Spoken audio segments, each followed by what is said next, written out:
Lesson 2-6, Little and Big. The focus for this lesson is to decide whether suggested rules for What's My Rule tables are correct and to be able to make arguments supporting those decisions. I want you to be able to use the terms conjecture and argument in the discussion of what's my rule. And then based on that information in the problem, I want you to make predictions or conjectures about the comparative heights of two dogs. You're comparing them. And then make arguments to justify those answers. Let's start by warming up with our mental math and fluency. Look at our number. Can you say it? Remember, you say three numbers together. So 972,681. Which digit is in the thousands place? If you need to, go back and go ones, tens, hundreds, thousands. So the 2 is in the thousands place. What is the value of the digit? 2 in the thousands place is 2,000s, so its value is 2,000.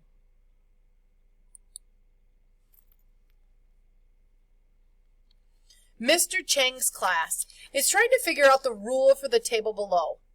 For the rule to be correct, the rule must work for all the rows. This is in your math journal, page 47. Go ahead and pause the tape now and get out your math journal and turn it to page 47. And when you have it in that spot, go ahead and turn the video back on and we'll continue.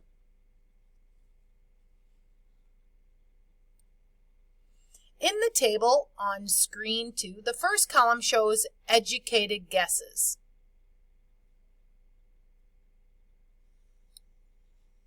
Or conjectures for rules that Mr. Cheng's students made. Some rules are correct and some are not.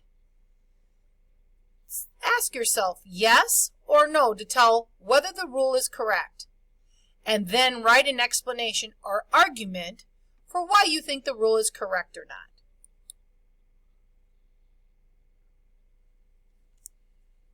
And then we'll complete journal page 47. So let's go back and take a look at that again. 1, if it's 1 in and 1 out, could I have added 1? 1 in. So 1 plus 1 is 1. I don't know. I just don't think that works. So let's look at our other options on page 47. Well, could I multiply by 1? So let's write over in the argument.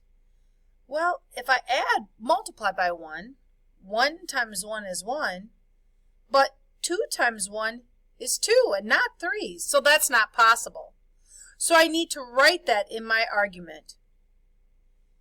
And I would write in the argument for multiply by 1, it only works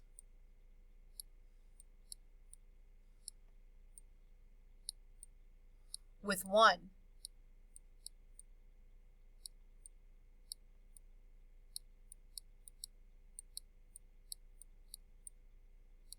The number 1.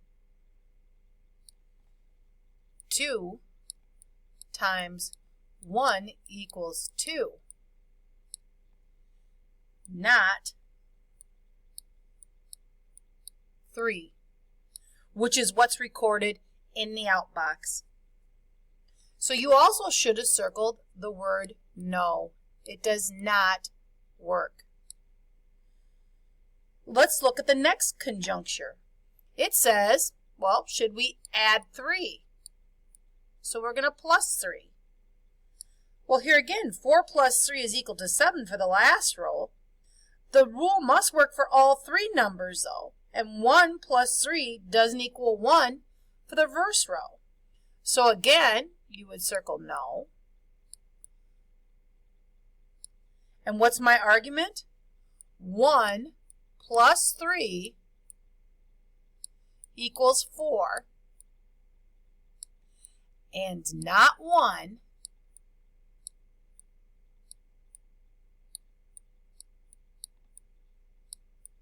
which it says in the first out spot. And now the last one. Double the number and put in and subtract 1. Well, that's kind of hard, so let's see what that means. Double the number. So 1 plus 1 would be 2, and then I've subtracted 1, that would equal 1. 2 doubled would be 4. I subtract 1, it equals 3. And 4 plus 4 equals 8, and I subtract 1, it equals 7. So my answer is yes for the final one in Math Journal page 47. And don't forget to circle it. And my argument is 1 plus 1, if I double it, equals 2. And then 2 minus 1 equals 1. It works. And again, 2 plus 2 equals 4.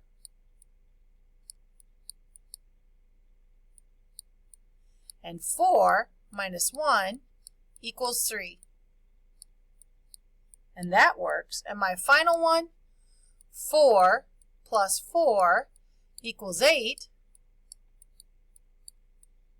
And 8 minus 1 equals 7. There you have it. Here is your argument that should be in the first box. Your argument, which should be in the second box. And your argument, which should be in the third box on Math Journal page 47.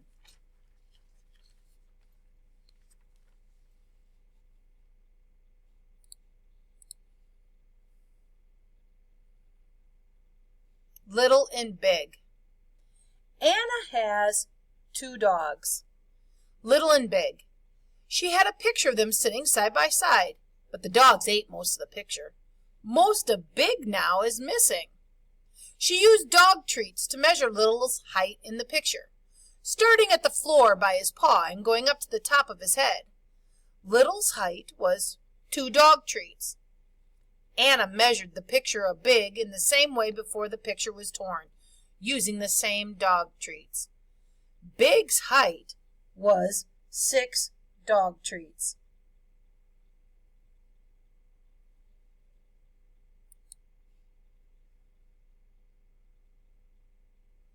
So this is lesson lesson 2-6.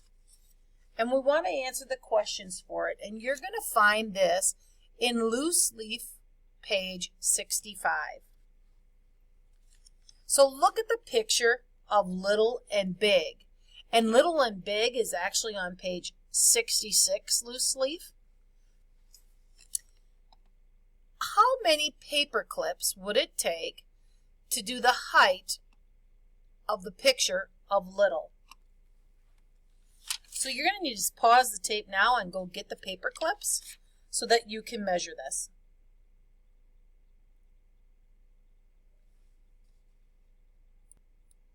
Hopefully after you measured, you noticed that it took 3 paper clips.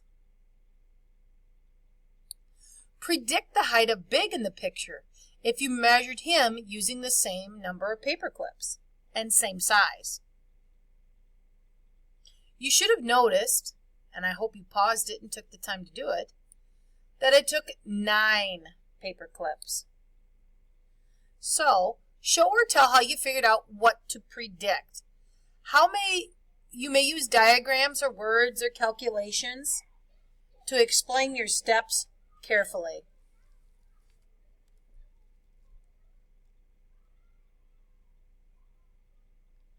So what was in the picture before the dogs chewed on it? Well, we could tell that Little and Big were sitting side by side. And what did we know about the problem? Well, we knew when Little's picture was measured using dog treats, he was 2 dog treats high. Big was measured as 6 dog treats high. So Big is much larger than Little. So Big should be many more paper clips high. So what did you need to do for problem 1? Well, you needed to take your paper clips and measure the little dog named Little. Then what did you need to do for problems 2 and 3? Well, you needed to predict how tall Big was in the picture and paper clips, and then you need to show or tell how I figured it out. So what's your conjuncture? Your conjuncture was your prediction of Big's height. And what was your argument? How you proved it or told how you figured out Big's height. So again, how many paper clips tall is Little? We figured out he was 3. Was Big's height greater than or less than Little height in dog treats? It was greater both in dog treats and in paper clips. So how did the paper clips line up with the dog treats? Well, it took 3 paper clips to line up with 2 dog treats. So each dog treat lines up with 1.5 paper clips. So 1 dog treat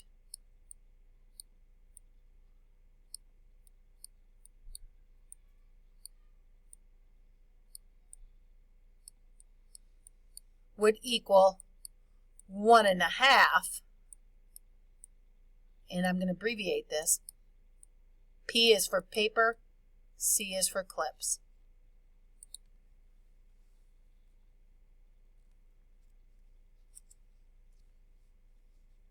So remember, your argument clearly should show your prediction. And sometimes it's true, and sometimes you'll realize that your prediction wasn't that great after all. Sometimes you're going to need to revise your prediction, just like sometimes you need to revise your writing. And many times you can write it down in words, how you solved your problem. You could draw pictures, you could use numbers, or maybe you can think of something else. So let's move on. Did your argument clearly show what your prediction was true? Again, is what I just said. Do you need to revise it? And did you use words, pictures, numbers, or something else?